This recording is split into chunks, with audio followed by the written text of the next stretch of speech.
Pastor, como evangelizar um ateu? Quais argumentos usar? É. Porque alguém que tem adepto a uma seita, beleza, mas e um ateu? Então, o que você acha mais fácil? Evangelizar um ateu ou um adepto de seita? Acho que um ateu. Mais fácil de evangelizar? Acho que é mais difícil, hein? Será? Ele não acredita. É, mas ele, Então. um adepto de seita é aquilo que a gente falou, É tá enraizado, tá também, né? cauterizado Tem na essa. mente dele, que tá estruturado ali desde, geralmente, Mas um ele ateu. já tem uma noção de quem é Deus. O Sim. ateu não. O ateu não crê em Deus. O ateu é racional. Agora, eu te pergunto, o evangelho de Jesus Cristo é irracional ou é racional? Racional? Você pode explicar tudo da fé cristã pela fé? Não. Você tem evidência de tudo? Você tem evidência do nascimento virginal de Cristo? Da ressurreição física dele? Tem provas, a gente tem. Sabe qual é o grande problema? É claro que a Bíblia não é um livro de ciência. A Bíblia não é um livro de história. A Bíblia não é um livro de geografia. A Bíblia não é um livro de arqueologia. Mas ela tem base em todas essas ciências.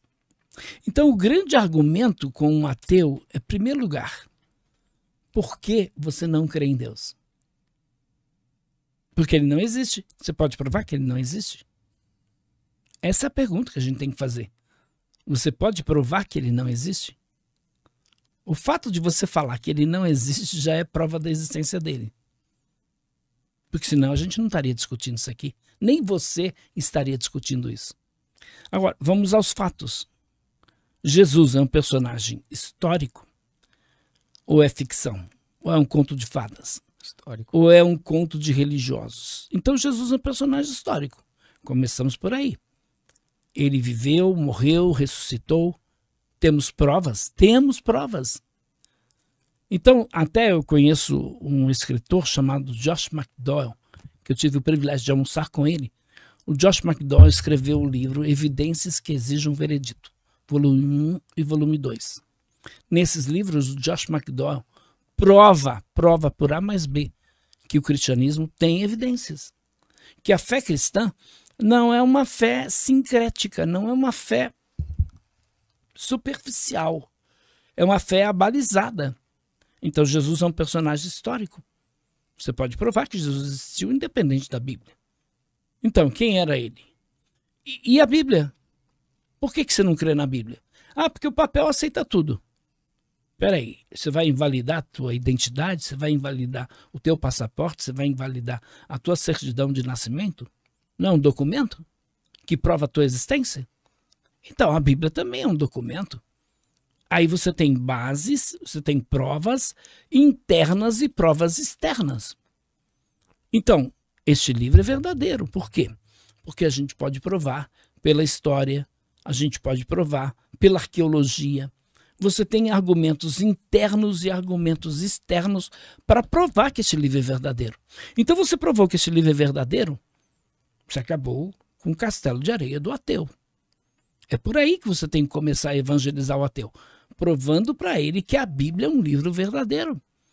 E muitos que tentaram ir contra este livro, por exemplo, o Werner Keller, esse camarada escreveu um livro e a Bíblia tinha razão. A princípio, o Werner Keller queria... A esposa dele se converteu, né? Ele falou, vou derrubar a fé dela, vou provar que o cristianismo não é verdadeiro.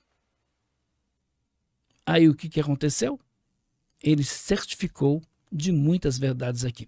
Apesar do livro do Werner Keller não ser um livro cristão, né? Mas ele escreveu e a Bíblia tinha razão. Ele escreveu esse livro. E neste livro ele traz inúmeras provas, não provas bíblicas, provas arqueológicas, provas históricas da Bíblia. Então a gente começa com a Bíblia provando que ela é verdadeira. Vamos para Jesus, provando que ele é um personagem real. Vamos então porque ele disse. O que ele disse é verdadeiro? Então ele disse que era o único caminho. Logo, o Buda não é o caminho. Maomé não é o caminho. Confúcio não é o caminho.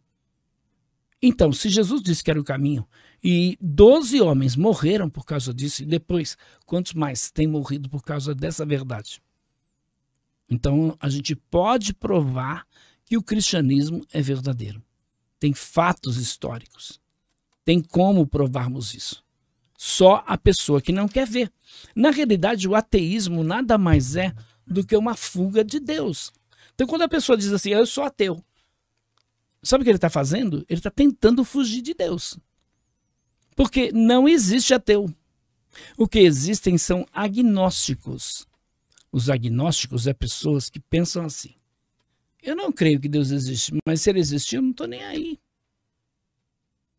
E se ele existir, eu também não estou nem aí. Então esse é o agnóstico.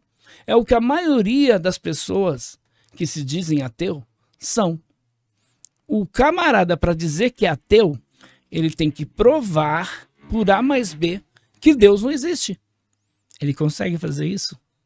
É só ele olhar para o universo, ele vai ver a perfeição do universo. Ele vai ver quem é o design inteligente. É Deus. Então não tem como. Logo, o ateísmo é uma fuga de Deus. Tá? Perfeito.